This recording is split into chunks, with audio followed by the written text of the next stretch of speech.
Belum bersedia juga, baik. Kak Fus, apakah bersedia untuk tilawah, Kak Fus? Cover boleh, insya Allah Oh siap. ya, enggak. Dipersilakan kepada Kak Fus untuk bertilawah.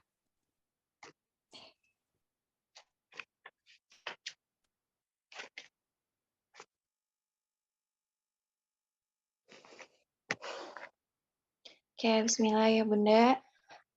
Izin untuk membacakan tilawah. Semoga dengan diawali dengan tilawah, insya Allah kegiatan hari ini berjalan dengan lancar dan insya Allah Allah ridai. Untuk bersama-sama kita baca Al-Quran ya Bunda, yaitu surat Al-Ahqaf ayat 15. Surat ke-46 boleh dibuka ya Bunda.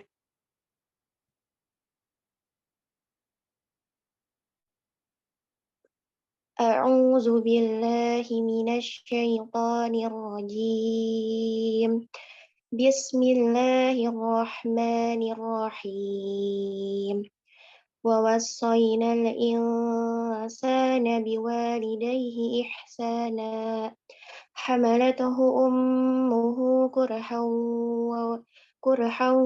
ووضعته كرها وحمله وفصاله 30 شهرا حتى إذا بلغ أشده وبلغ 40 سنة قال رب أوزعني أن أشكر نعمتك التي أنعمت علي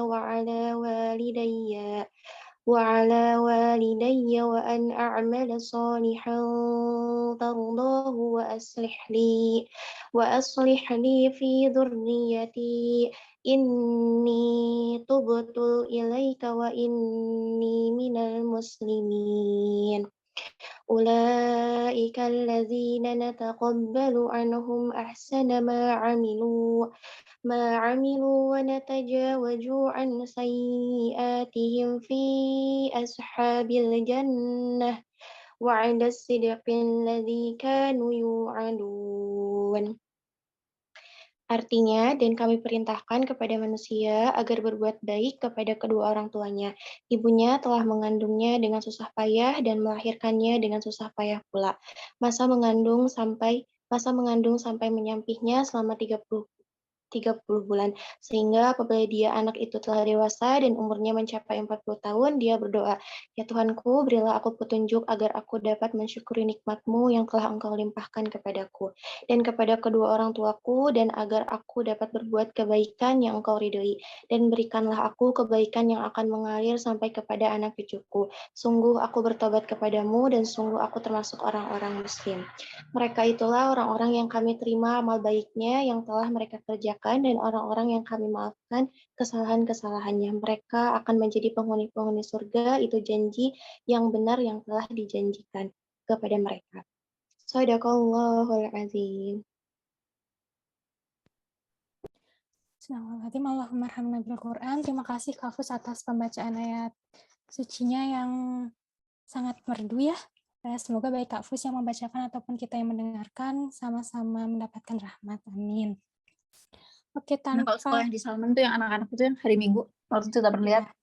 tanpa membuang-buang waktu lagi ya Bunda, kayaknya sudah tidak sabar langsung bertemu dengan pemateri kita.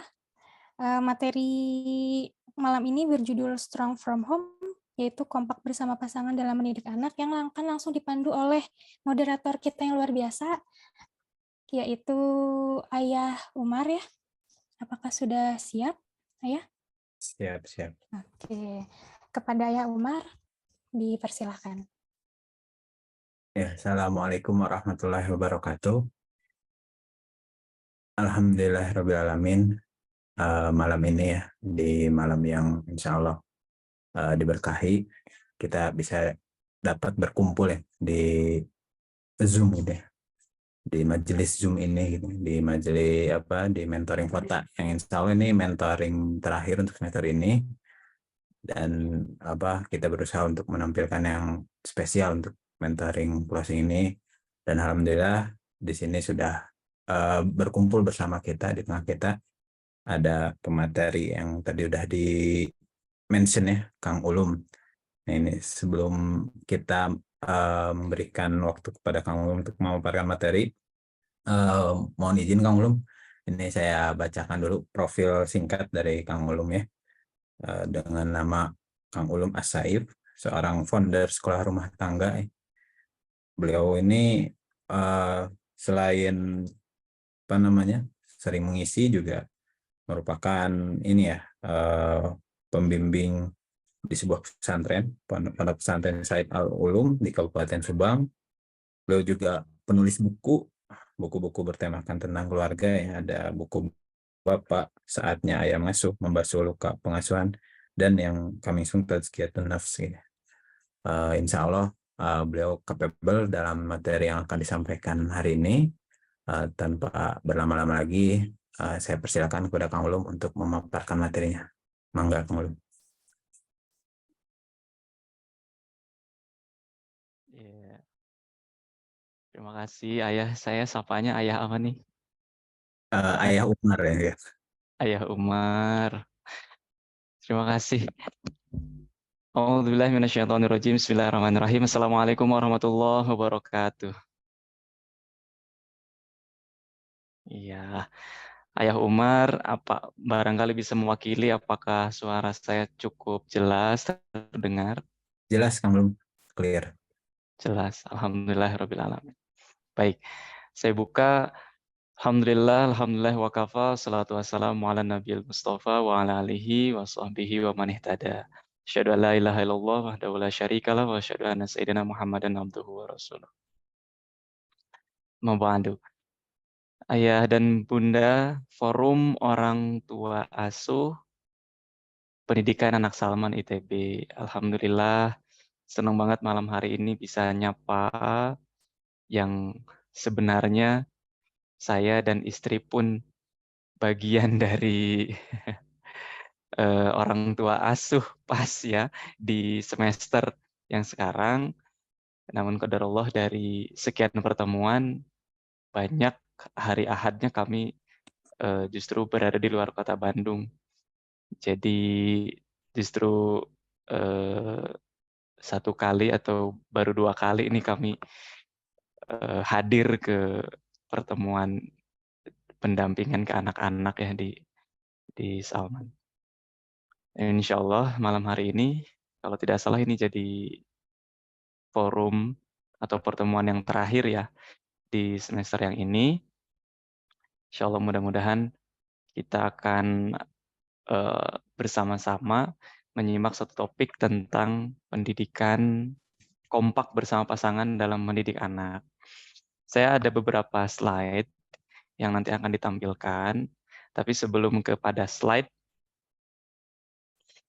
saya ingin mengawali dengan ini ya, secara apa istilahnya alamiah mungkin ya.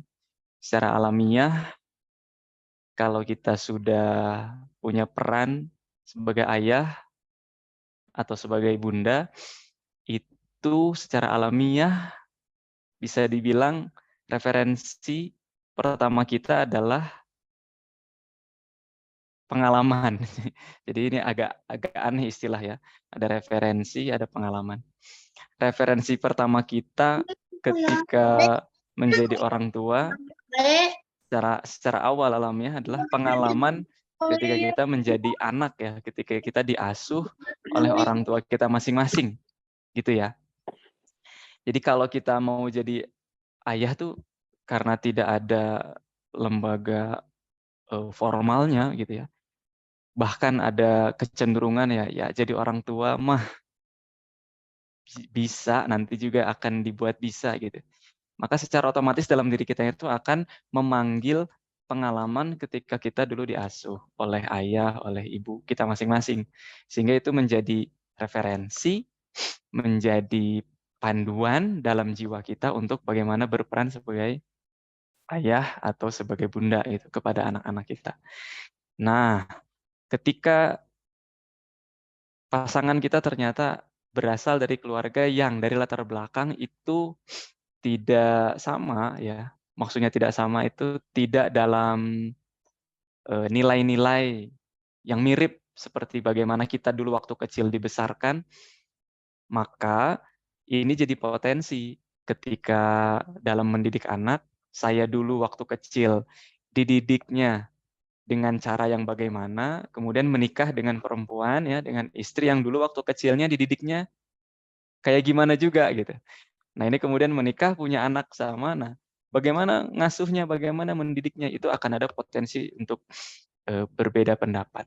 Dan perbedaan itu fitrah ya, perbedaan pendapat itu tidak bisa dihindari, sebagaimana tidak bisa dihindarinya laki-laki dan perempuan. Agar lebih diingat gitu ya, agar lebih mudah untuk diingat, saya coba pakai kisah saja ya. Saya dari kecil dari keluarga yang bapak itu dari lingkungan pesantren, kemudian mamah itu ya mamah atau ibu itu dari keluarga yang juga di lingkungan apa PNS, tapi PNS-nya Depag gitu ya, Kementerian Agama kalau sekarang gitu. Jadi kemudian adik-adiknya mamah pun itu pesantrenkan gitu. Jadi sangat kental sekali dengan pesantren. Nah, ketika dibesarkan, kami sebagai anak-anak di rumah dibesarkan, itu kan kuat sekali nuansa pesantrennya ya. Apalagi kalau bapak itu ibarat kata kalau ngedidik anak tuh kalau 100% biasanya kalau pesantren itu 75%-nya itu ngedidik dengan doa, dengan zikir gitu ya, dengan tirakat gitu ya. Baru 25%-nya itu dengan tindakan, dengan perbuatan gitu. Bahkan ada yang sampai 90% lah dengan zikir, dengan doa ya, ngedoain yang terbaik, zikir-zikir terbanyak ke anaknya ya. Sampai tirakat itu puasa ya, Senin, Kamis atau bahkan orang tuanya saum Daud gitu. Untuk demi anaknya jadi anak yang soleh atau solehah gitu. Nah, ini yang begini tuh lumrah banget di kalangan pesantren gitu. Nah, sementara saya menikah dengan istri yang bukan dari keluarga pesantren, yang masa kecilnya itu keluarganya memilih untuk longgar ya, membebaskan, membolehkan. Jadi apapun keputusannya anak itu boleh. Dan ternyata tumbuh menjadi anak yang mandiri ya ternyata. Serba dibolehkan di luar itu anaknya jadi mandiri. Jadi istri saya tumbuh dengan kemandirian yang sangat luar biasa karena serba dibolehkan. Tapi ada yang menarik ternyata ya. Ada yang menarik. Di antara yang serba dibolehkan itu rupanya ada sisi sebaliknya. Jadi sisi sebaliknya tuh semakin dibuka, dipersilahkan, justru semakin dalam intervensi orang tua terhadap anaknya. Jadi semakin orang tua memperbolehkan anaknya, justru semakin muncul intervensi-intervensi. Jadi ini mungkin dalam dalam psikologi ya, ini bisa dijelaskan lebih lanjut. Mengapa yang seolah-olah bertolak belakang, tapi kok nyatanya begitu? Nyatanya sangat berdekatan gitu. Jadi yang diperbolehkan, ya boleh silakan bebas, mau main apa, boleh. Kamu mau jualan, boleh. Kamu mau main kemana, boleh gitu. Nah, yang serba dibolehkan itu ternyata ada kecenderungan ada kecenderungan orang tua mengintervensi. Jadi seperti mentidakbolehkan gitu. Masuk ke dunia anak-anak. Padahal kan tadi membolehkan. Tapi juga ternyata ada kecenderungan untuk masuk ke dunia anak-anaknya. Itu sehingga terjadi dialog yang sangat bagus ya sebetulnya di keluarga istri itu di masa kecilnya antara orang tua dan anak. Jadi selalu ngobrol gitu, selalu bahkan adu argumen, adu debat, adu logika gitu antara orang tua dan anak. Sementara sebaliknya, ya saya dari lingkungan keluarga yang pesantren itu karena lebih kuatnya yang zikir, doa gitu, sehingga praktek-praktek parenting atau pengasuhannya itu tidak terlalu semenonjol di keluarga istri gitu ya. Ada dialog, ada diskusi, ada intervensi gitu. Saya kecil itu tidak ada, tapi rupanya di situ pun ternyata ada intervensi juga dan terasa seperti kutub yang seolah berlawanan, tapi ternyata ada irisannya. Yaitu dengan cara apa? Dengan mengintervensinya dengan cara tidak langsung. Walhasil singkat kisah adalah, singkat kata di awal ini saya mau bilang, ada gaya parenting yang berbeda dari sosok suami ya ketika dia dibesarkan, dan ada gaya parenting pula yang berbeda dari sosok istri ketika dia dibesarkan. Jadi saya dibesarkan dengan cara yang gimana, istri pun dibesarkannya dengan cara yang gimana. Itu sangat berbeda, bertolak belakang. Kemudian kami menikah, dan setelah menikah kami punya satu anak yang sama, maka di situ akan ada potensi, ini pakai gaya parenting yang kayak gimana nih? Mau pakai seperti saya waktu kecil dibesarkan, atau mau pakai gaya seperti istri waktu dibesarkan? Kalau nggak kompak kan, ini malah jadinya terus bergesekan dan ribut. Nah, barangkali ayah dan bunda juga mengalami hal yang sama, atau sudah lewat di fase itu, atau sedang menuju fase yang baru, ya. Insya Allah topik hari ini kita akan mencoba membahas tentang itu, ya kurang lebih seperti itu. Nah, sebelum saya masuk ke slide-nya nih, maaf tadi Ayah Ibnu, bukan Ayah Umar, betul ya? Ayah Umar gimana? Kang Ibnu aja gitu biar sama-sama Kang. Iya, Kang Ibnu gimana? Sebelum saya masuk ke slide nih, apakah juga mengalami hal yang sama, menyelaraskan antara gaya parenting ayah dan bunda ketika ke anak?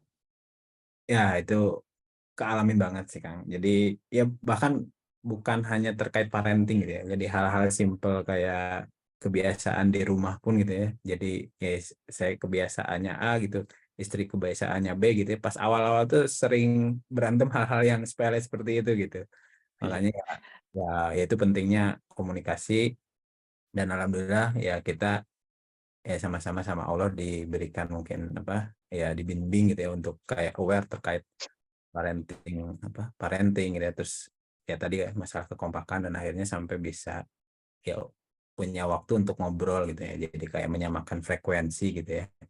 Dan alhamdulillah ya setelah kesini mulai menerima yang tadi ya perubahan. Awalnya tuh ya apalagi kan kalau suami kan biasanya ya udah nurut aja gitu ya, walaupun dalam hati mungkin ngedumel gitu. Tapi kesini ya mulai ya memang kita tuh berbeda gitu ya. Dan Ya, akhirnya ya untuk menemukan titik temunya yang ngobrol sih kalau kita gitu sih kan. betul. Udah enak, ritmenya udah ketemu, udah dapet pas anak satu. Ih, kayaknya gini nih gaya parentingnya nih ya, pas anak satu. Begitu lahir anak kedua. Nah itu Yang tadi dipakai di anak ke satu tuh kok nggak jalan ya? Kok iya, nggak bisa ya?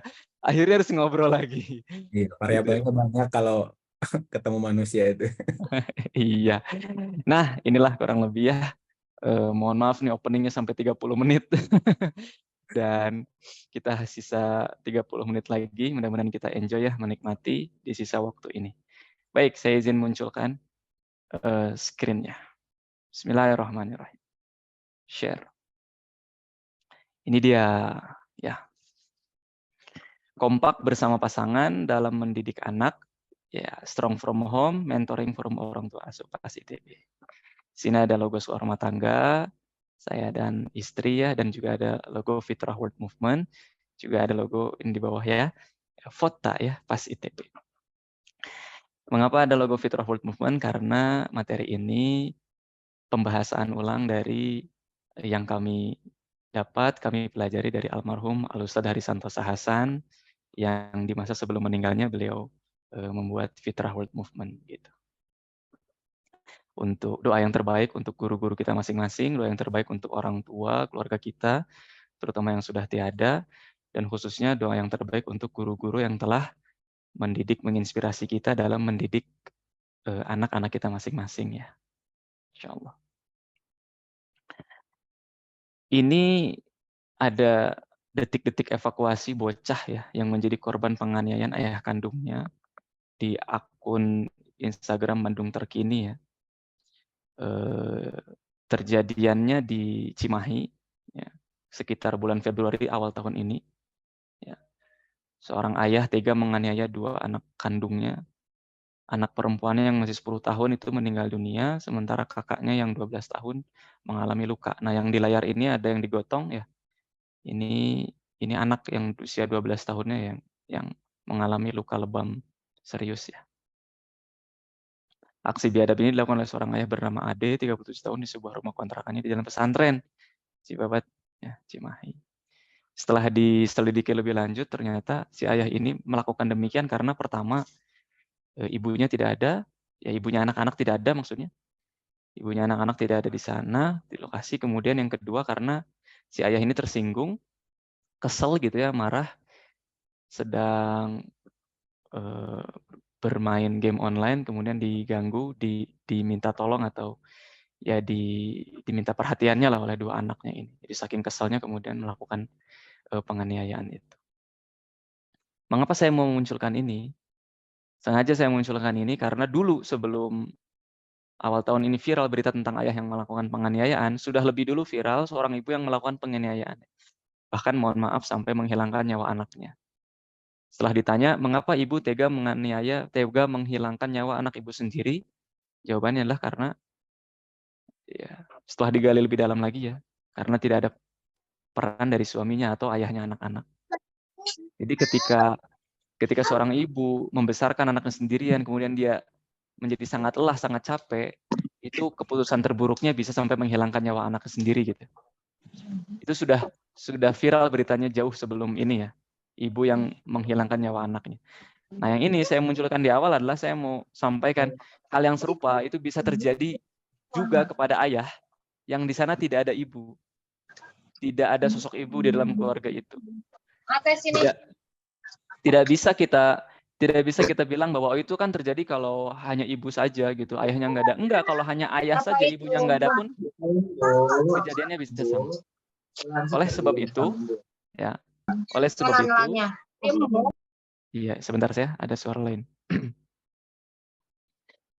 Ya, oleh sebab itu ayah perlu ada, ibu perlu ada. Ya, bila tidak ada ayah ideologis, maka bisa ada ayah pengganti ya, substitute father gitu ya. Jika tidak ada ibunya, maka bisa oleh ibu asuh yang lain gitu. Tapi intinya adalah anak perlu memiliki sosok ayah, sosok ibu, meskipun itu bukan ayah kandung atau ibu kandung, tapi perlu ada kedua-duanya. Karena kalau hanya salah satu yang terjadi seperti ini. Kemudian apa? Kelanjutannya adalah rupanya bila ayah tidak hadir dalam pendidikan anak, dalam buku Menjadi Luqmanul Hakim ya, Ustadz Adriano Rusfi, ini saya pernah belajar di Masjid Salman juga waktu itu tahun 2019 kalau tidak salah. Setidaknya ada 5 hal ini yang terjadi kalau ayah tidak hadir ya, hanya ibu saja begitu ya. Yang pertama, pendidikan anak itu jadi nggak punya misi, nggak punya visi, nggak punya strategi. Jadi itu hanya semata mekanisasi aja sehari-hari kayak robotik gitu. Jadi ibu hanya ya sehari-hari pagi, siang, sore gitu lagi gitu. Karena tidak ada sosok ayah. Sementara ayahlah yang memberi misi pendidikan anak, yang memberi visi, yang memberi strategi, itu ayah. Kemudian kalau ayah tidak hadir, ibu jadi nggak punya tempat curhat. Nah, ibu kalau nggak punya tempat curhat tuh, jadinya ya seperti yang tadi itu. Bisa sampai lelah, suntuk, monoton, bahkan mohon maaf sampai menghilangkan nyawa anaknya begitu. Masih mending sih curhat di sosmed, walaupun itu kurang elok ya. Ada istri curhat terus di sosmed gitu. Masih mending curhat ke suaminya kan gitu. Suami yang capek pulang kerja kemarin tuh cerita, saya capek sih pulang kerja, pulang ke rumah katanya. Kata seorang suami. Tapi saya masih mau sih dengerin istri saya curhat. Kenapa gitu masih mau dengerin istri curhat? Ya daripada istri saya curhat di sosmed katanya. Bikin status WA, bikin story IG gitu. Semuanya dicurhatin, diceritain. Saya malu ngeliatnya juga sebagai suami ya. Sebagai suami malu ngeliat istri curhat di sosmed tuh, daripada istri curhat mending curhat ke saya aja walaupun saya capek gitu. Saya siap dengerin curhat walaupun yang dicurhatin adalah saya gitu. Kan kalau nyurhatin orang lain, kita tuh ngedengerinnya bisa santai gitu. Tapi kalau yang dicurhatinnya adalah kita, itu tuh berat ya kan. Dan itu tuh sering terjadi antara suami dan istri. Oke. skip. Yang ketiga, anak yang mudah terpengaruh. Jadi kalau ayah nggak hadir tuh anak mudah terpengaruh. Jadi ikut-ikutan, temennya bilang apa, ikutan bilang apa, temennya bilang jorok, ikutan bilang jorok. Itu tuh karena hanya ibu aja. Sementara ayah tuh nggak hadir. Padahal kalau ayah hadir, itu ayah bisa banget diri yang namanya individualitas ya. Bukan individualisme. Individualitas tuh berani untuk beda gitu.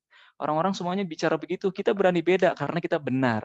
Biarkan yang lain rame, mereka salah. Nah, itu tuh ayah gitu. Yang keempat, anak terlambat dewasa ya. Tidak mendapat pendidikan tega sesuai usianya. Jadi ada pendidikan tega ya, kalau udah mau balik, akil balik itu udah masa-masanya kasih pendidikan tega ya, yang tega. Nggak apa-apa anak merasakan perjuangan, apalagi anak laki-laki gitu, berjuang dulu, tidak mudah untuk mendapatkan hasil, itu tuh ayah yang ngedidiknya. Kemudian yang terakhir, baik saya tunggu dulu suaranya menghilang. Ya, yang kelima masih di buku Menjadi Luqmanul Hakim, anak yang anti terhadap ajaran agama. Ini yang fatal sih ya. Tumbuh anak-anak yang kemudian jadi anti terhadap ajaran agamanya. Mengapa? Karena keimanannya di keluarga itu dididik hanya oleh ibu. Mohon maaf ya. Bukan berarti ibu tidak bisa mendidik keimanan atau mendidik agama ya. Bisa, tapi kalau soal akidah, soal keimanan itu tuh keistimewaannya ada pada ayah untuk mendidiknya ya. Kenapa anak jadi anti terhadap ajaran agama? Karena pendidikan agama yang dia terimanya itu bukan bangkit dari akidah, bukan bangkit dari keimanan, bukan bangkit dari kecintaan kepada Allah gitu. Tapi pendidikan agama itu hanya dari akhlak gitu ya. Harus begini, pagi begini, harus begitu gitu ya. Bukan berangkat dari kenapa sih? Bukan berangkat dari kecintaan, bukan berangkat dari akidah, keyakinan yang mendalam gitu. Nah, pendidikan akidah itu oleh ayah. Kalimatnya pendek, tapi dampaknya mendalam terhadap jiwa. Nah, inilah akibat dari ketidakhadiran ayah dalam pendidikan anak. Singkat kata, di awal ini, saya ingin mengajak, ayo ayah juga hadir dalam pendidikan anak, sebagaimana ibu pun hadir dalam pengasuhan anak, gitu ya. Pendidikan, pengasuhan hadir, kedua-duanya karena itulah yang dibutuhkan oleh anak. Nah, ketika kedua-duanya hadir, maka berikutnya kita bisa obrolkan bagaimanakah untuk membuat kompak antara ayah dan ibu. Kita mau bicara kompak gimana lawang ayahnya yang nggak hadir dalam pendidikan anak ya. Saya kompak sama siapa kata ibunya gitu. Bertepuk sebelah tangan kan jadinya gitu. Topik kita kompak nih kan berarti ayahnya hadir. Itu yang harus dipastikan. Ya ayahnya hadir dalam pendidikan anak. Kalau nggak hadir ya mau kompak sama siapa gitu. Kayak cinta bertepuk sebelah tangan jadinya. Oke, selanjutnya. Oleh sebab itu, ayah perlu hadir bersama bunda dalam mendidik anak sehingga keduanya butuh kesamaan arah juga kesamaan bahasa. Nah, kalau sudah hadir dua-duanya, maka untuk menjadi kompak kita butuh kesamaan arah, kesamaan bahasa. Kesamaan bahasa tuh bukan kalimatnya sama, kata-katanya sama gitu ya. Kasihan ayah karena tidak bisa secerewet ibunya gitu. Kasihan, bukan maksudnya kesamaan bahasa tuh bukan itu ya. Tapi kesamaan bahasa tuh kesamaan prinsip ya dalam mendidik, kesamaan aturan dalam mendidik, kesamaan prinsip fondasi cinta yang dalam, yang mendalam, kesamaan mindset, pola pikir. Nah itu maksudnya kesamaan bahasa ya. Jadi punya dudukan yang sama, pola pikir yang sama, mindset yang sama antara ayah dan bunda. Kemudian punya kesamaan arah, jadi arahnya sama. Kita ngebesarin anak tuh arahnya kemana sih? Menujunya kemana gitu? Apakah mau ikutin kata ramenya orang aja gitu? Atau kita tuh sebenarnya arahnya kemana?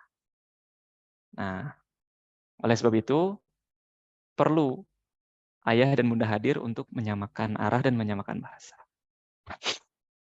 Nah, secara ini saya review ya, di antara arah pendidikan anak bagi orang tua muslim adalah begini, anak itu dibesarkan harus selaras dengan tujuan penciptaannya. Itu singkatnya. Anak dididik, dibesarkan harus selaras dengan maksud penciptaannya. Ya. Allah yang menciptakan anak kita, maka Allah punya maksud atas anak kita. Kita yang diberi amanat untuk membesarkan anak kita, maka dalam membesarkan dan mendidik anak kita, ini harus selaras sesuai dengan maksud dari penciptanya, itu dari Allah SWT. Kalau kita membesarkan anak, mendidik anak, tapi tidak selaras dengan maksud diciptakannya dia oleh Allah, maka kita sedang keluar dari jalur semestinya sebagai orang tua. Munculnya nanti ketidaktenangan. Sebaliknya, kalau kita selaras dengan maksud penciptaan, kita akan dibantu, ditolong, dimudahkan, dilancarkan oleh Allah Subhanahu wa taala. Mengapa? Karena kita besarkan anak selaras dengan maksud diciptakannya dia. Nah, ini singkat saja ya, bahwa anak kita itu sedari awal sudah dimaksudkan oleh Allah untuk menjadi seorang khalifah atau wakil Allah yang memakmurkan bumi. Maka anak kita ini dialah calon khalifah masa depan, gitu. Kemudian yang kedua, anak kita ini dia paham konsep amanat karena dia manusia, hanya manusia yang paham konsep amanat. Sekaligus hanya manusia pula yang paham konsep khianat. Hanya manusia. Oleh sebab itu, kita akan mendidik sesosok manusia yang dia tuh nanti paham konsep amanat, tapi juga di waktu yang bersamaan dia paham konsep khianat. Bagaimana agar pendidikan kita kepada dia, itu dia tahu ada dua jalan, tapi dia senantiasa memilih jalur amanat itu. Tidak memilih jalur amanat. Nah, ini perlu kompak antara ayah dan bunda. Melihat arah ini, melihat peta ini. Anak kita ini paham dia tuh bisa khianat. Dari hal-hal yang sederhana aja ya di rumahnya. Bagaimana dia amanat terhadap barang miliknya, bagaimana dia khianat terhadap barang miliknya, bagaimana dia amanat terhadap sepatunya, dia amanat terhadap sepedanya, dia amanat terhadap tempat tidurnya. Itu kita bisa mulai dari situ. Di waktu yang bersamaan kita yakini bahwa, maksudnya di waktu yang bersamaan kita harus melihat bahwa ini anak juga dia paham konsep khianat. Dia bisa banget untuk bohong, dia bisa banget untuk mengarang-arang cerita, dia bisa banget untuk bercerita nggak jujur gitu. Nah, bagaimanakah pendidikan kita? Karena kita sedang mendidik sesosok manusia yang dia paham konsep amanat juga khianat.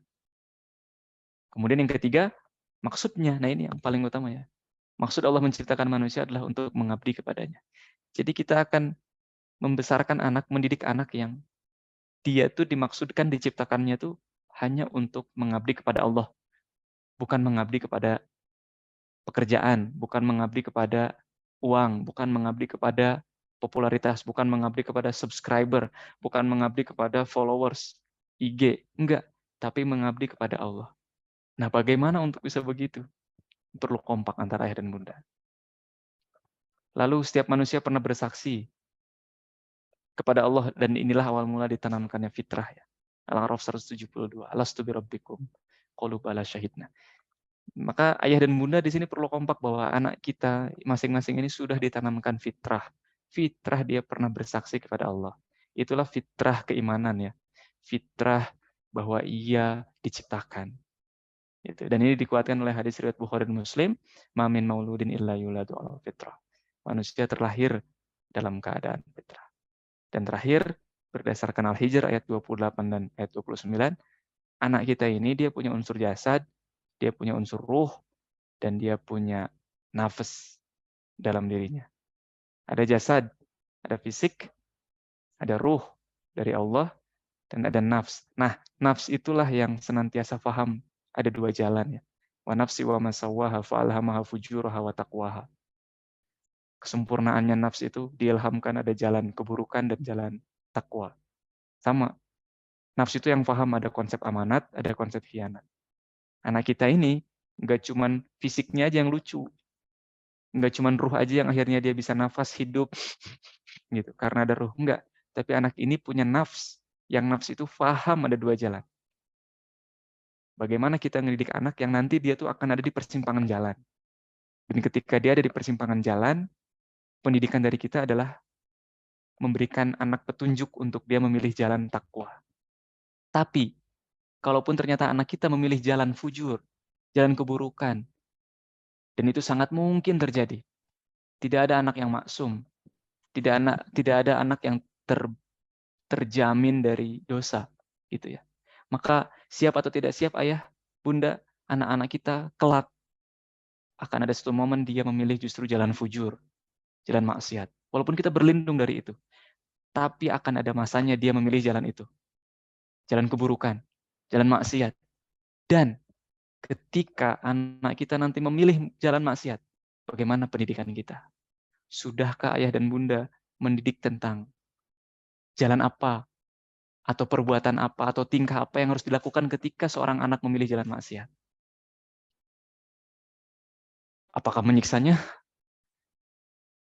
Apakah mendoakan keburukan buatnya?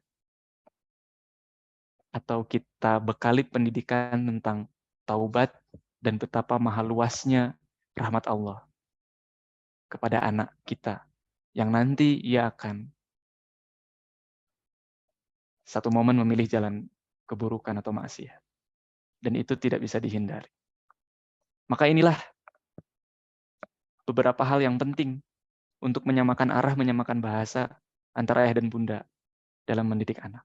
Terutama yang ingin di-highlight adalah tentang fitrah. Ya, ini materi dari guru kami, Ustaz Hari Santosai. Orang tua, ayah dan bunda itu perlu kesamaan makna tentang fitrah ini. Karena setiap anak pasti diinstal fitrah, pasti ditanamkan fitrah. Kalau ayah dan bunda berbeda makna tentang fitrah, maka mendidiknya pun nanti akan berbeda pula. Gitu. Apa itu fitrah? Menurut Imam Al-Ghazali dalam kitab Mizanul Amal, fitrah adalah suatu sifat dasar manusia yang dibekali sejak lahir dengan memiliki keistimewaan-keistimewaan. Apa saja keistimewaannya? Menurut Imam Al-Ghazali, di dalam fitrah itu ada keistimewaan untuk beriman kepada Allah. Di dalam fitrah itu ada keistimewaan, dorongan ingin tahu untuk mencari hakikat kebenaran. Di dalam fitrah itu ada keistimewaan, dorongan biologis berupa tabiat atau syahwat. Tabiat itu yang sekarang dikenal dengan bakat. Oleh ulama zaman dulu disebutnya tabiat. Gitu. Dan menurut Imam Al-Ghazali, di dalam fitrah itu ada kekuatan-kekuatan lain dan sifat-sifat dasar manusia yang dapat dikembangkan dan disempurnakan. Nah, ini perlu sama bahasanya antara ayah dan bunda memahami fitrah. Oleh Ustadz Hari Santosa, kemudian definisi ini dibahasakan ulang agar lebih mudah lagi difahaminya oleh ayah dan bunda. Dan setelah dibahasakan ulang, bahkan dibuat lagi sampai ke tataran teknisnya, sampai ke tataran saran-saran pendidikannya yang selaras fitrah, selaras dengan maksud penciptaan itu yang seperti apa sih? Gitu. Oleh Ustadz Hari. Nah, bagaimanakah Ustadz Hari membahasakan ulang definisi fitrah dari Imam Al-Ghazali ini? Beliau membahasakan ulangnya menjadi seperti ini. Ya. Yang ini Ustadz Hari almarhum, lahir tahun 69, wafat tahun 2021. Ini dokumentasi waktu kami belajar pada beliau. Sebelah kanan. Nah, ini dibahasakan ulang menjadi seperti ini.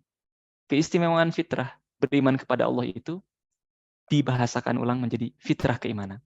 Maka mulai hari ini, ayah dan bunda yang hadir, milikilah kosakata yang sama. Anak kita, ayah, bunda, anak kita punya fitrah keimanan. Gitu. Dan ayah paham maksudnya apa fitrah keimanan. Bunda pun paham maksudnya apa. Maksudnya beriman kepada Allah. Jadi kosakatanya sudah sama. Ini akan mendukung kekompakan kita dalam mendidik anak. Kalau kosakatanya berbeda, sulit nanti untuk bisa kompak dalam mendidik anak. Kita mulai dari kesamaan kosakata. Kemudian yang kedua, dorongan ingin tahu untuk mencari hakikat kebenaran itu dibahasakan ulang menjadi fitrah belajar. Jadi ayah dan bunda punya istilah yang sama. Anak kita punya fitrah belajar. Maksudnya apa? Daya dorong yang sangat tinggi untuk ingin tahu mencari hakikat kebenaran gitu. Apa sih sebenarnya? Itu kan mencari hakikat ya. Sebenarnya itu gimana sih? Itu anak kita. Kemudian dorongan biologis berupa tabiat itu oleh Ustadz Hari dibahasakan menjadi fitrah bakat. Dan muda punya istilah yang sama, anak kita punya fitrah bakat. Lalu dorongan biologis berupa syahwat itu dibahasakan ulang menjadi fitrah seksualitas. Jadi fitrah seksualitas itu bukan hubungan badan ya, tapi maksudnya fitrah seksualitas itu laki-laki menjadi laki-laki, perempuan menjadi perempuan. Sehingga ada nanti timbul dorongan syahwat, laki-laki akan tertarik kepada perempuan. Perempuan akan tertarik kepada laki-laki. Kalau ada laki-laki tertarik kepada laki-laki lagi, itu fitrah seksualitasnya terkubur, rusak, robek oleh pergaulan, oleh lingkungan. Bukan bawaan. Tidak pernah ada penelitian gen suka sesama jenis itu tidak ada. Yang berubah itu karena terjadi di lingkungan salah asuh, salah gaul. Kemudian laki-laki kok jadi senang laki-laki, perempuan kok jadi senang perempuan. Fitrahnya secara seksualitas ya, Laki-laki senang sama perempuan, perempuan senang sama laki-laki. Nah, kemudian ini salah satu keistimewaan ya, kecerdasan Ustadz Hari ya, yang kami lihat sebagai murid-muridnya. Ketika Imam Al-Ghazali mendefinisikan fitrah itu ada kekuatan-kekuatan lain dan sifat-sifat dasar manusia yang dapat dikembangkan, ini dimunculkan 3. Yang pertama, fitrah estetika dan bahasa. Hanya manusia yang paham estetika atau keindahan. Dan hanya manusia yang punya beragam bahasa. Ya. Bahasa itu ekspresi dari keindahan. Jadi manusia merasakan keindahan, kemudian ingin mengekspresikannya dengan apa? Dengan bahasa. Dan itu ada fitrah. Anak kita paham keindahan, anak kita punya fitrah bahasa. Dan ini kalau isu kekinian, ayah dan bunda, fitrah bahasa ini, isu kekinian adalah tentang mental health ya, tentang kesehatan mental.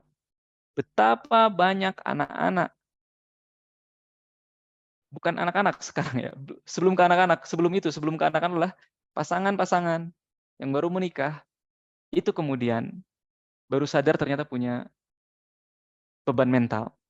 Ya. Kesehatan mentalnya terganggu, yang kalau diterusuri kenapa? Karena di fitrah bahasanya, ia tidak terbiasa untuk mengungkapkan keindahan rasanya melalui bahasa.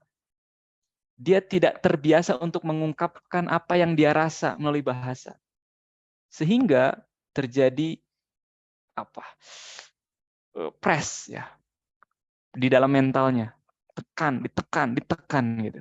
Tidak dialirkan. Yang mana ditekan itu kemudian menjadi seperti bom waktu yang meledak ketika baru menikah. Lalu muncullah isu kan luka pengasuhan dan seterusnya. Kami pun menulis tentang itu, tentang luka pengasuhan. Tapi dengan koridor ini, koridor fitrah. Bukan dalam koridor seperti yang lain, yaitu menjelek-jelekan orang tuanya gitu, tidak. Tapi dalam koridor ini. Maka ini fitrah estetika dan bahasa. Kemudian fitrah individualitas dan sosialitas. Ini adalah setiap anak itu adalah individu, bahkan dalam anak yang kembar pun itu individunya berbeda, meskipun kembar.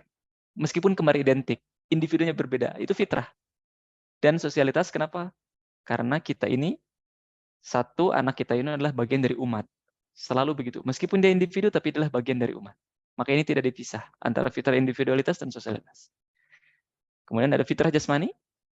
Fitrah jasmani ini, setiap anak punya jasmani, dan fitrahnya jasmani itu menyukai kesehatan dan aktivitas gerak yang aktif.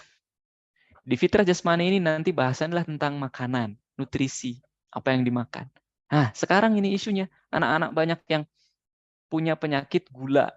Ya, anak-anak sekarang punya penyakit rematik, asam urat, kolesterol. Anak-anak zaman sekarang, kenapa? Demikian, padahal itu penyakit-penyakit yang dulu terjadi kepada orang tua. Kayaknya gula, kolesterol, itu tuh asam urat, itu tuh penyakit-penyakit yang menempa orang tua kan. Dulu kan begitu. Kok sekarang jadi ke anak-anak? Mengapa? Ini fitrah jasmani. Di fitrah jasmaninya kena. Terganggu. Apa fitrah jasmani yang terganggu? Makanannya. Konsumsi gulanya berlebih. Pemanis. Pewarna. Apalagi?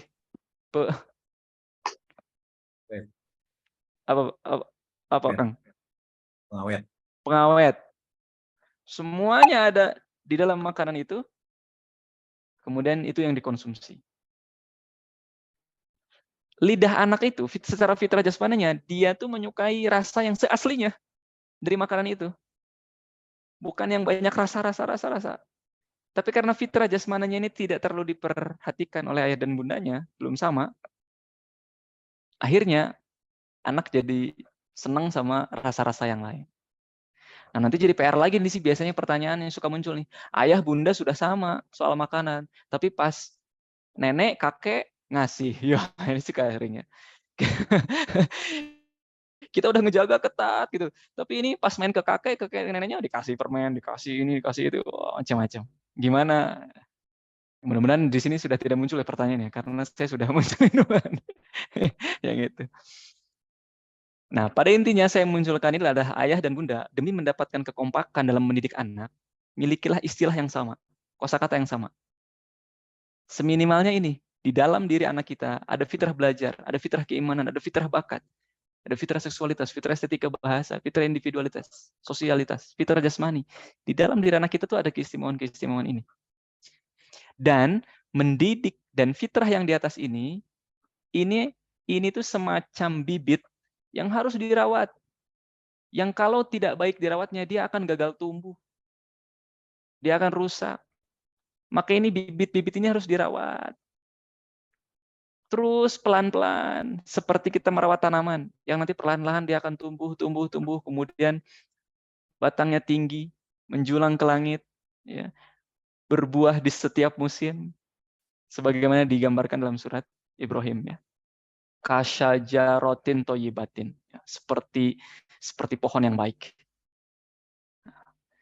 Nah, bagaimana merawat fitrah-fitrah dalam ini? Itu semuanya. Ini saya paling bawah lihat, ini adalah fitrah perkembangan.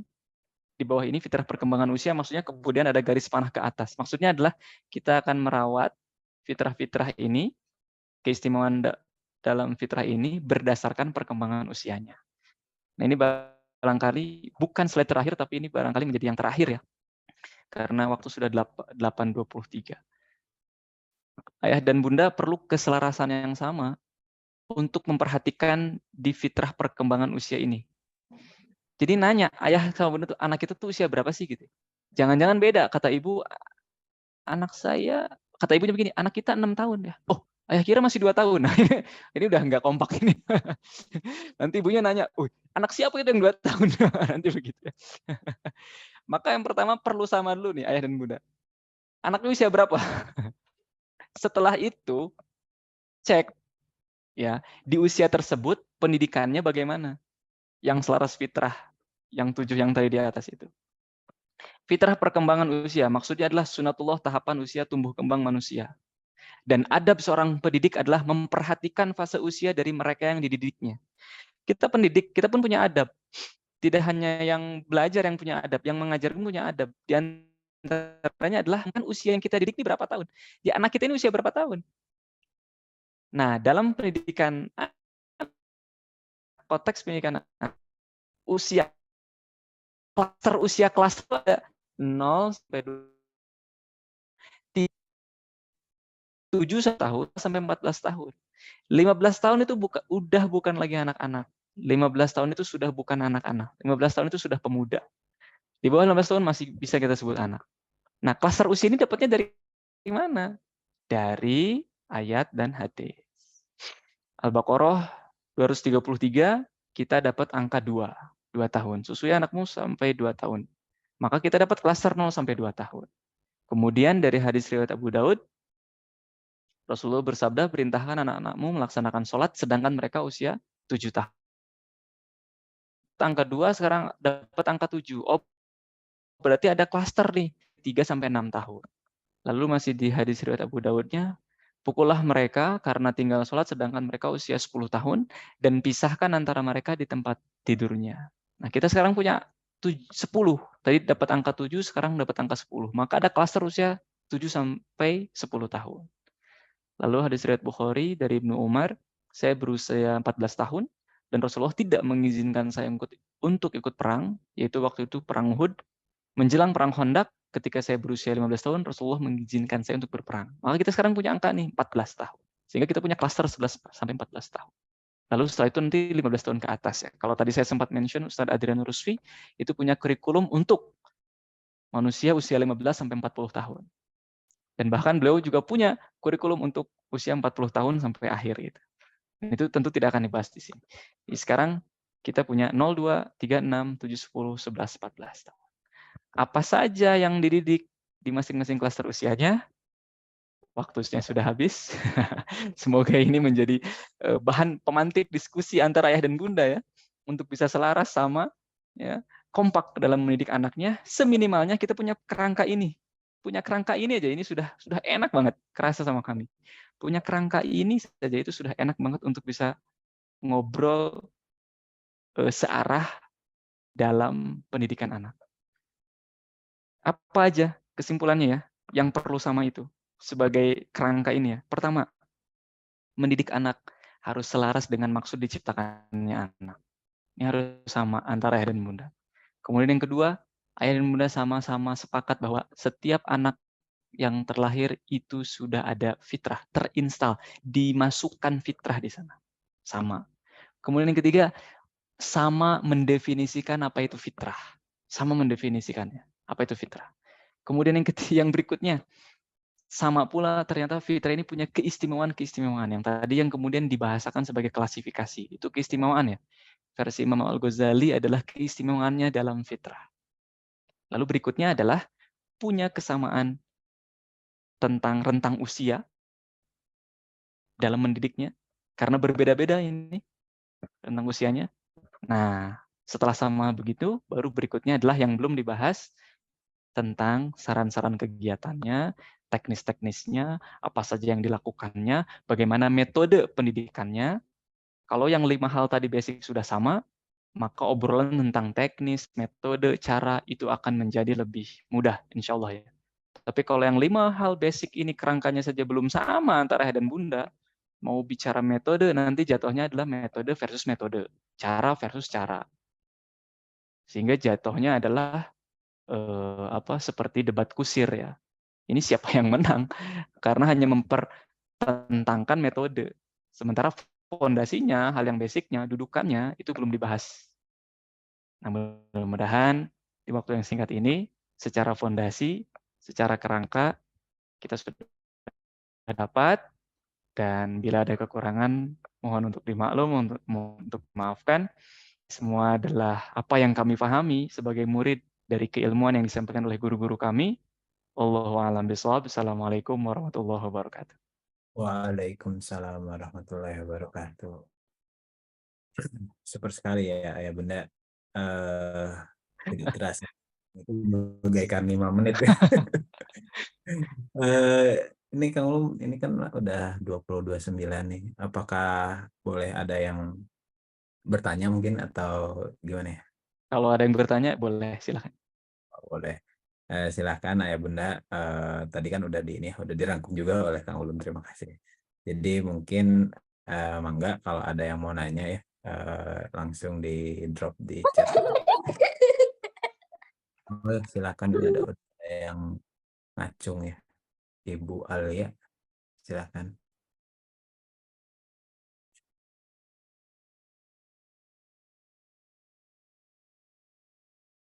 Silahkan. Alia Sawitri. Ya. Oh ya. Bismillah. Assalamualaikum warahmatullahi wabarakatuh. Waalaikumsalam. Ustadz izin tanya kalau misalnya untuk pasangan yang sudah terpisah gitu ya, orang tua sudah pisah, apa ada poin plus nggak ini untuk kompak mendidik anaknya? Atau sama saja dengan ini menerapkan ilmu ini? Berpisah karena cerai atau meninggal? Ya bisa dua-duanya, bisa cerai. Ya ini sih cerai gitu kalau lihat pengalaman dekat orang ini sekitar gitu. Apakah untuk kompak dalam mendidik anak masih bisa nggak merealisasikannya dan sebagaimana pasangan yang sebagaimana orang tua yang seperti biasanya gitu. Kalau yang cerai. Ya, baik. Terima kasih Ustaz. Terima kasih. Kalau cerainya meninggal ya, maka disarankan oleh guru-guru kami adalah menikahlah lagi. Karena anak kalau sudah menikah lagi kan, jadi anak dapat, misalkan yang meninggal tadinya ayah, gitu ya. Suaminya, kalau kata istri kan suaminya meninggal, disarankan kepada istri ini untuk dia menikah, ya punya ayah gitu. Dulu soal cinta yang dibawa sampai mati gitu ya, sampai itu dikesampingkan dulu. Ya Anda mencintai pasangan Anda itu sampai ia tutup usia gitu ya, tapi demi anak yang ia butuh sosok ayah dan sosok ibu ya, maka menikahlah lagi gitu ya. Menikah lagi itu maksudnya karena pasangannya sudah meninggal ya, bukan menikah lagi karena pasangannya masih ada. Ini ramai banget ya, skip. Kemudian kalau cerainya tapi tidak meninggal ya, cerainya tapi ini masih ada gitu. Anak ngelihat ayah saya masih ada, ibu saya masih ada, tapi si anak barangkali tidak terlalu paham konsep cerai ya. yang paham konsep cerai itu hanya yang menjalaninya ya. Sementara anak, apalagi anak kecil kan dia tidak terlalu paham konsep cerai gitu. Yang dia paham ya sedari kecil aku ayahku itu, ibuku itu gitu. Sedari kecil kan begitu. Nah, maka bagi yang bercerai tapi bukan cerai meninggal gitu ya. Kami ya guru-guru kami menitipkan tetaplah hadir untuk anak-anak gitu. Tetaplah mendidik anak, tetaplah membesarkan anak gitu. Itu masalah terjadi antara kau dan pasanganmu begitu, bukan antara kau dan anakmu gitu. Maka tetaplah begitu karena anakmu butuh ayah, butuh ibu. Gitu sih yang bisa disampaikan ya. Terkait nanti apakah anak tumbuhnya bisa menjadi seperti anak-anak yang lain, nah itu faktornya sudah ada dalam diri anak ya.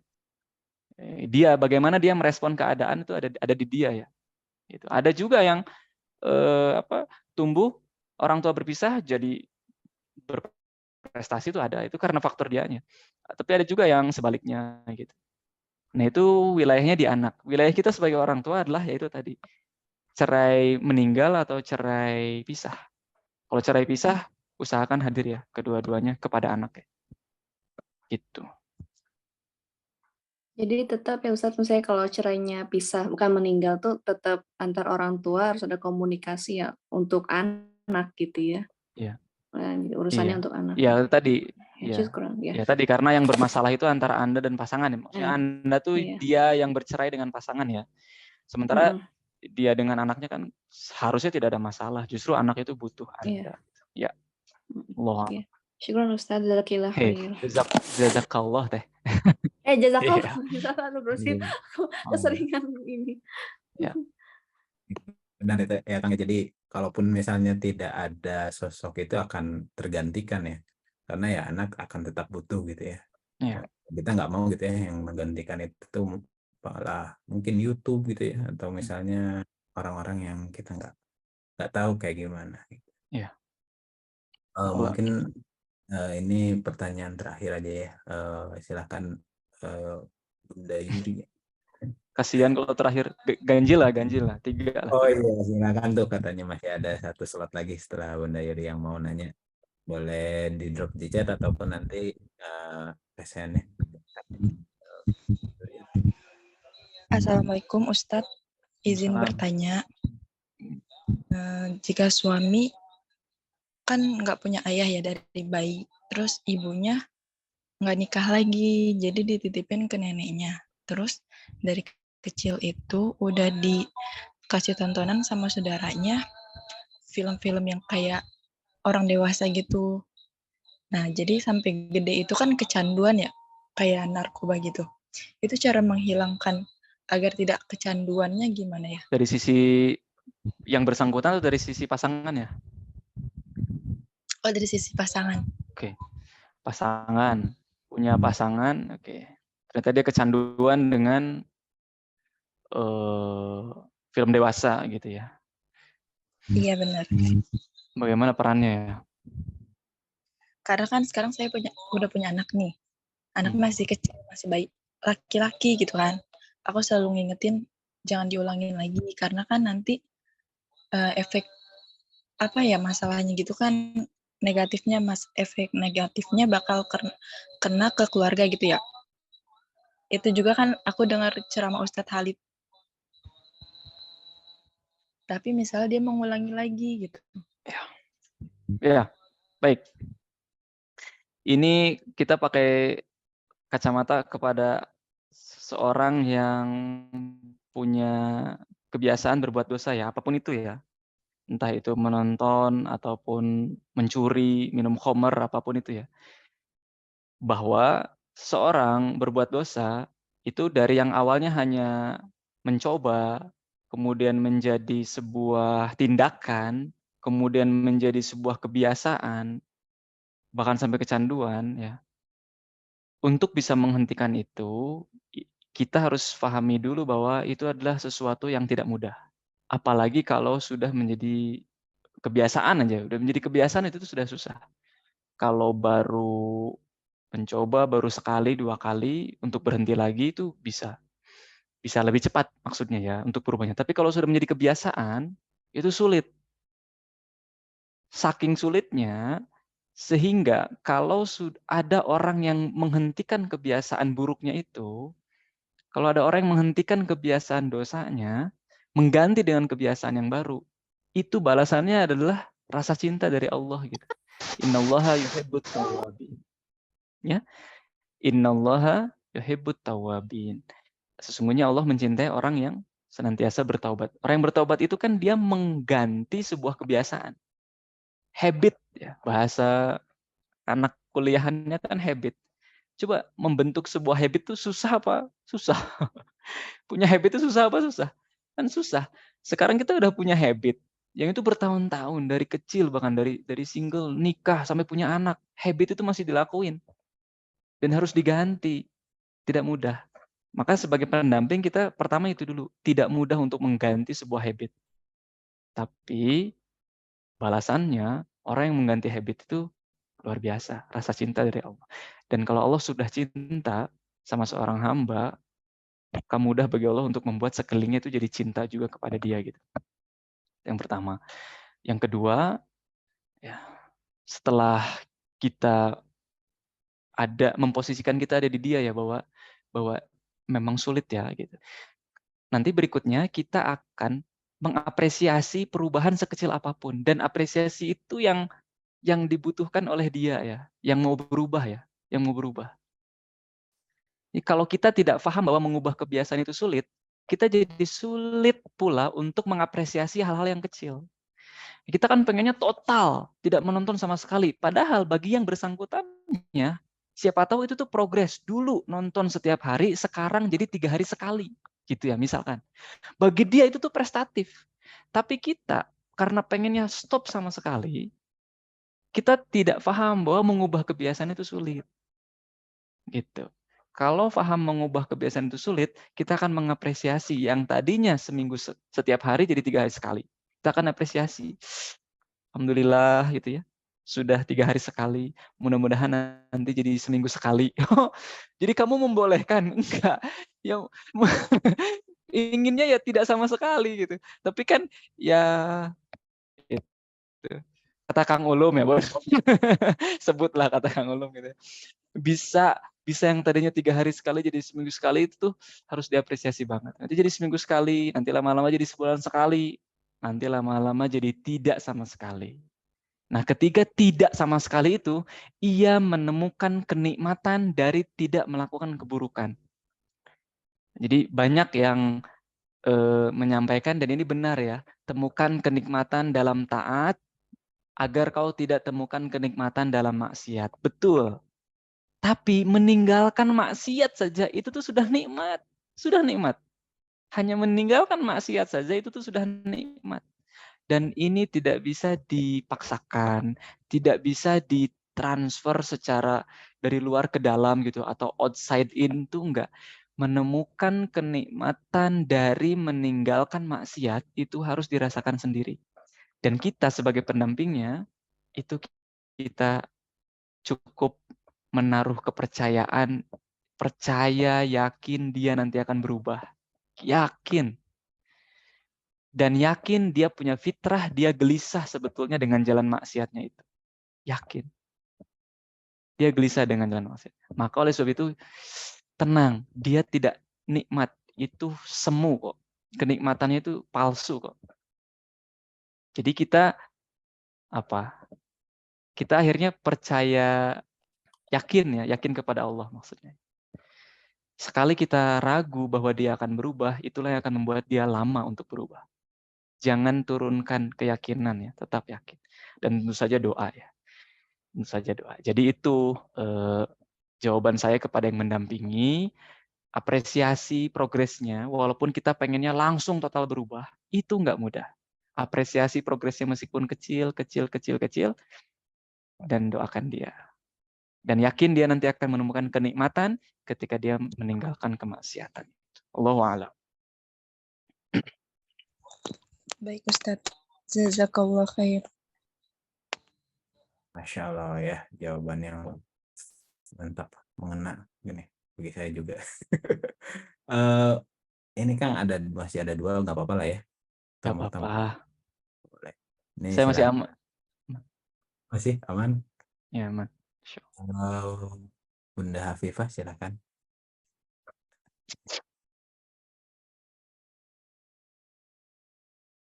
malah ditambah ini. Kak Fuzina malah ikut mau. Silakan itu Afifah Aslamiyah. Assalamualaikum warahmatullahi wabarakatuh. Izin bertanya, bagaimana cara membedakan, katanya fitrah itu sudah tertanam di dalam diri kita ya, Kang. Tapi bagaimana cara membedakan fitrah yang ada di diri, fitrah kebaikan atau fitrah yang nggak baik misalnya. Mereka tuh di dalam diri kita tuh kayak tumbuh secara bersama gitu. Kayak misalkan ibadah jalan gitu, tapi kadang ya maksiat juga jalan.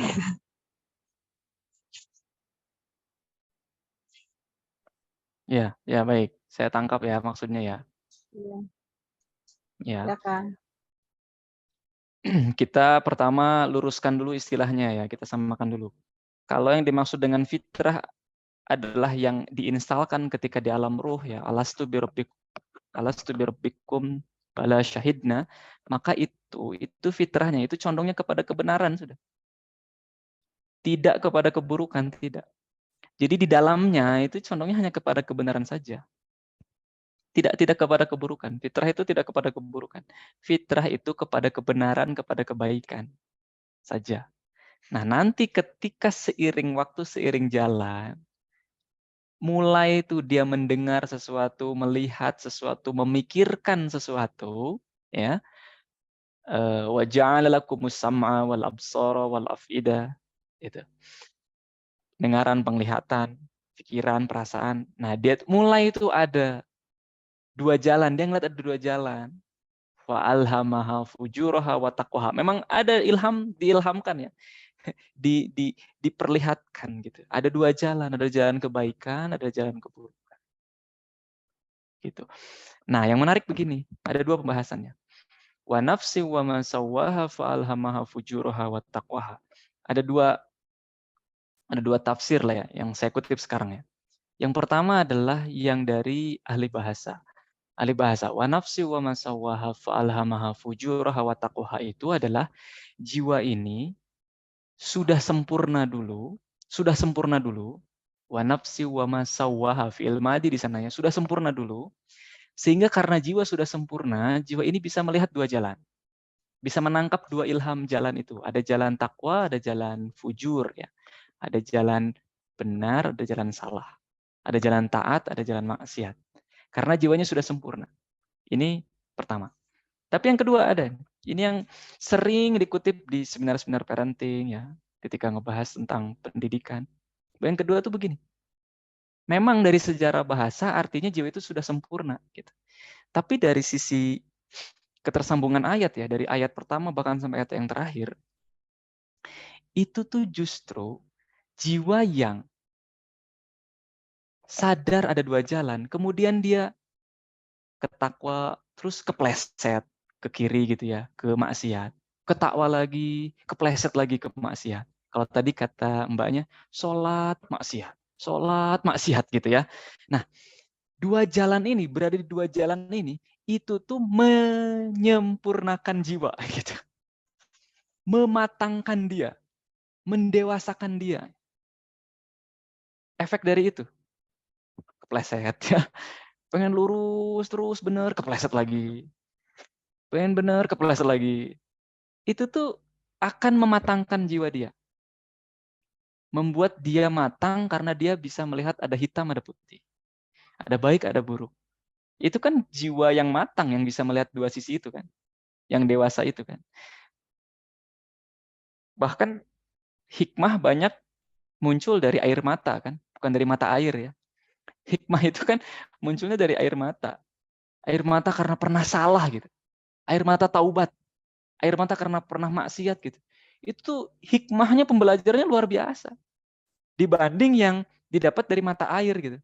Yang bener aja, lurus, lempeng aja. Hikmahnya tidak sedalam dari orang yang pernah salah gitu.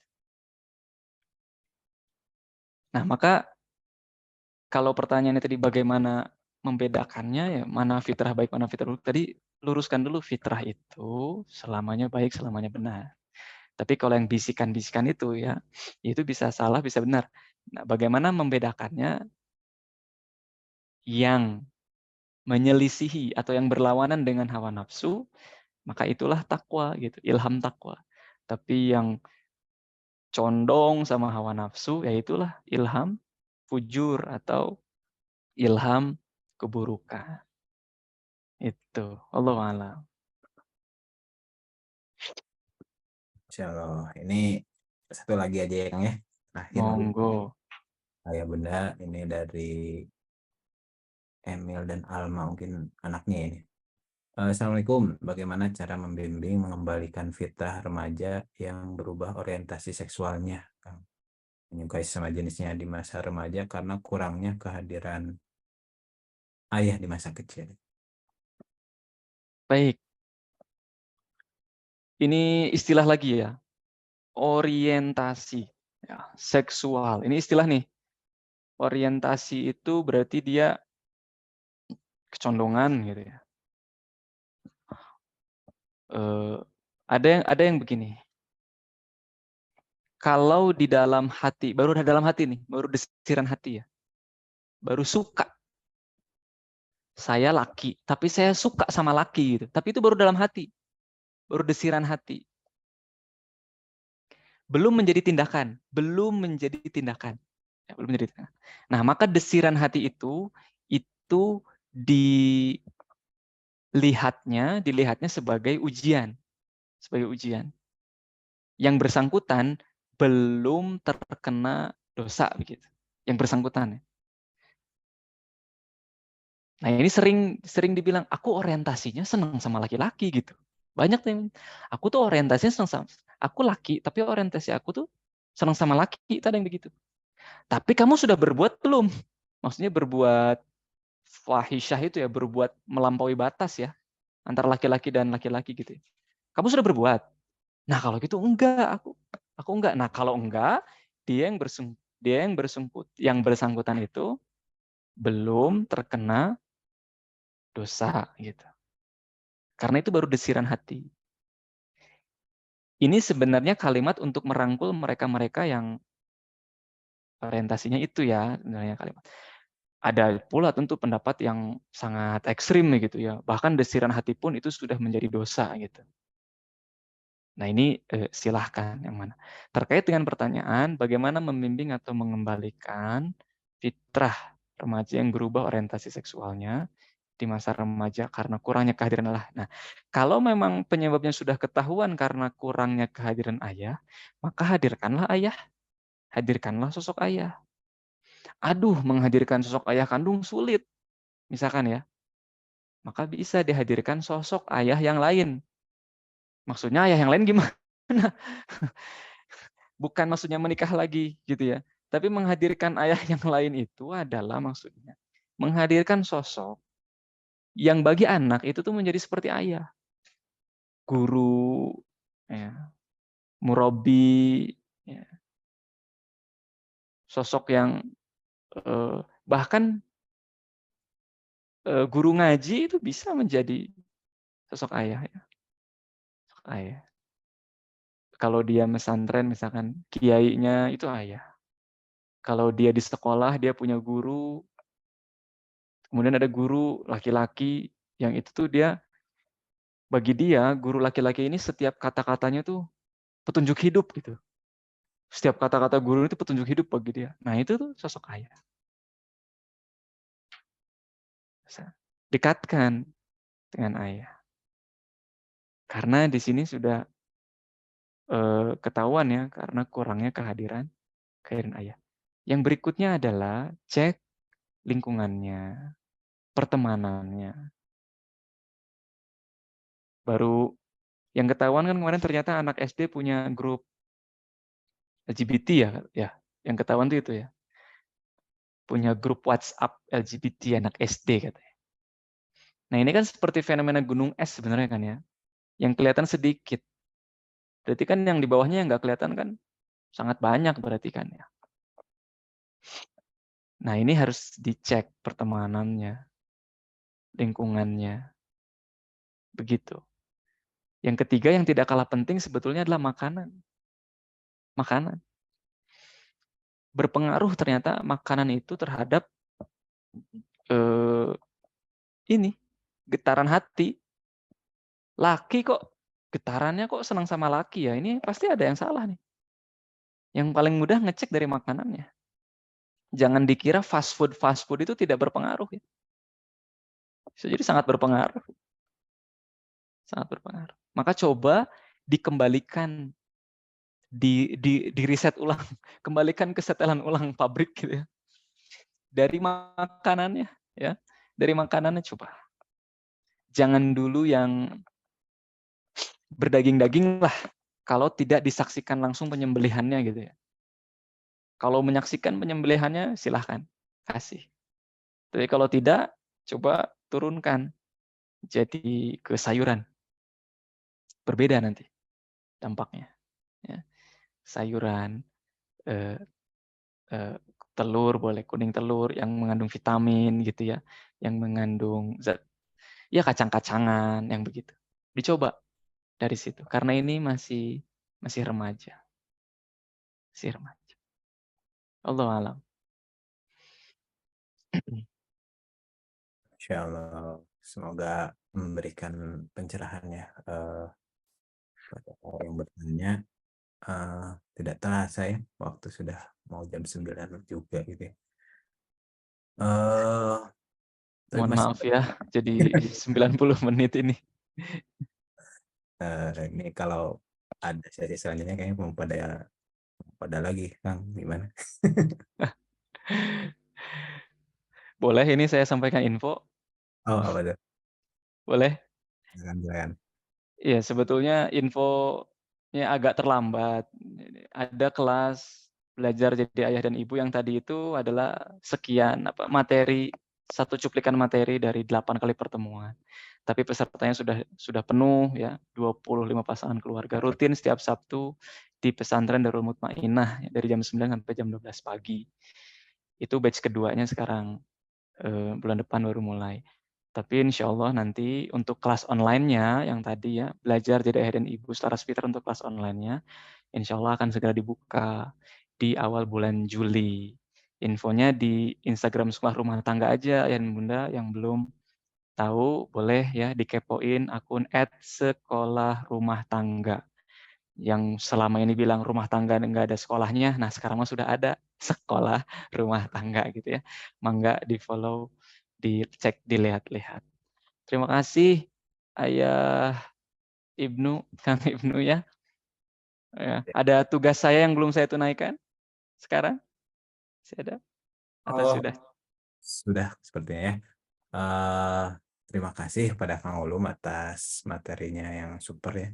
Dan ya mungkin ini awalan ya, Ayah Bunda ya. Ini awalan ya, tadi titip Kang Ulum, minimal kita dan pasangan udah punya terminologi yang sama gitu ya, bahasa yang sama gitu ya, definisi yang sama itu dulu gitu ya.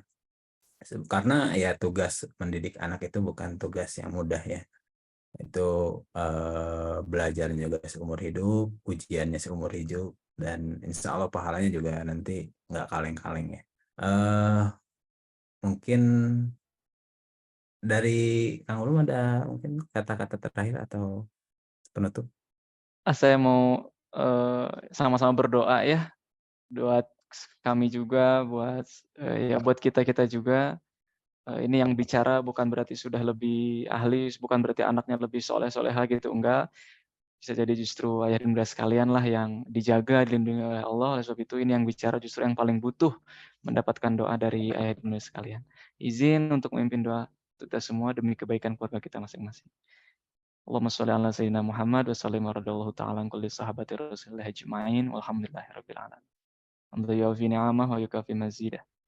Ya Rabbana lakal hamdu kama yanbaghi li jalali wajhil karim wa 'azimi sultanik. Allahumma ya Allah ya Rahman ya Rahim ya Hannan ya Mannan ya Dayan ya Sultan ya Badi'as samawati wal ard bi rahmatika nastaghits ya dzal jalali wal ikram. Allahumma ighfir lana wa li walidina warhamhum kama rabbawna shighara. Allahumma ij'alna wa auladana min ibadika as-salihin wa ahli ta'atikal muhibbin birahmatika ya arhamar rahimin. Rabbana la tuzigh qulubana ba'da idh hadaitana wa hab lana min ladunka rahmah innaka antal wahhab. Rabbana waffiqna li ta'atika wa atmim taqsirana wa taqabbal minna. Rabbana atina fid dunya hasanah wa fil akhirati hasanah wa qina adzabannar. Wassallallahu ala khairi khalqihi sayyidina Muhammad wa ala alihi wa sahbihi ajma'in. Walhamdulillahi rabbil alamin. Hatur nuhun Kang Ibnu juga ya Bunda sekalian. Ya, Terima kasih sekali lagi. Mohon maaf atas kurang-kurangnya. Wassalamualaikum warahmatullahi wabarakatuh. Waalaikumsalam warahmatullahi wabarakatuh. Jazakallah kepada Kang Ulum ya, dan alhamdulillah tadi kita dapat bonus ya. Semoga materi hari ini bisa memberikan pencerahan ya bagi kita, terutama yang udah punya keluarga ya, dan mungkin menjadi bekal buat yang belum berkeluarga ya. Jadi sebisa mungkin kumpulkan bekal seawal mungkin ya, agar nanti bisa lebih siap gitu ya. Mungkin dari saya sekian dari sesi materinya. Saya persilakan kepada MC. Enggak, Kak Far. Ya, baik. Alhamdulillah, terima kasih banyak Ayah Ulum ya. Gak enak manggil Akang. Ayah Ulum atas materinya luar biasa. Terima kasih juga kepada Ayah Umar yang sudah memandu ya jalannya pematerian. Alhamdulillah tadi kita sudah berdoa bersama-sama gitu ya sebagai penutup. Namun ada lagi nih penutup sebelum benar-benar ditutup, yaitu adalah sesi dokumentasi. Boleh kepada ayah bunda yang belum mengaktifkan kameranya ya, kita dokumentasi nih di mentoring Fata terakhir, gitu ya. Insya Allah. Boleh. Tapi kalau ada info kelasnya bisa di grup di share juga ya, kan masuk juga grupnya. Insya Allah Kang, nanti kalau sudah rilis ya, sekarang belum rilis dah yang online. Insya Allah. Oke, nanti ditunggu ayah informasinya di grup. Sebenarnya ayah bunda sudah tidak sabar ya untuk mendaftar. Insya Allah. Nanti dokumentasi akan dipimpin oleh Kak Dia ya. Kak Dia hadir.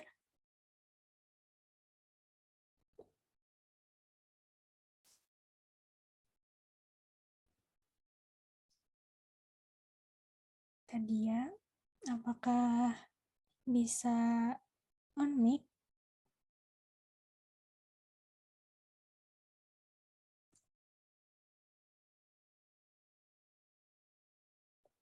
Belum ya, belum bisa on mic. Kak Habib, apakah bisa dibantu dokumentasi? Kami pakai HP. Oh iya ya. Nanti deh saya. Oh iya ya. Kebetulan laptop cover error, nggak bisa screenshot. Ya. Sudah siap ya semuanya ya. 1, 2. Sekali lagi ya. 1, 2. Ya, terima kasih. Sudah.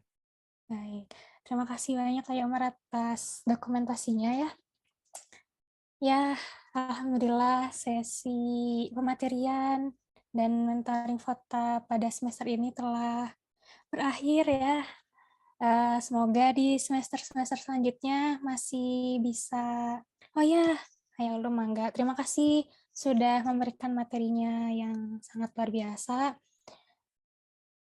Ya, semoga nanti di semester-semester selanjutnya masih ada ya mentoring Fata online maupun offline-nya gitu, agar kebaikan-kebaikannya terus mengalir seperti itu. Lalu untuk menutup pertemuan malam ini, mari kita bacakan hamdalah bersama-sama. Alhamdulillahirabbil alamin. Istighfar sebaik-baiknya. Astagfirullahaladzim, astagfirullahaladzim, astagfirullahaladzim. Dan doa kifaratul majlis. Subhanakallahumma bihamdika asyhadu alla ilaha illa anta astaghfiruka wa atubu ilaik. Terima kasih banyak ya Bunda atas kehadirannya. Semoga materi yang diberikan bermanfaat dan dapat diamalkan ya dalam kehidupan kita nantinya. Kafar pamit undur diri, mohon maaf apabila banyak kekurangan. Terima kasih. Wassalamualaikum warahmatullahi wabarakatuh. Sampai jumpa besok di penutupan mentoring Ayah Bunda. Iya, Kak. Aduh. Maria.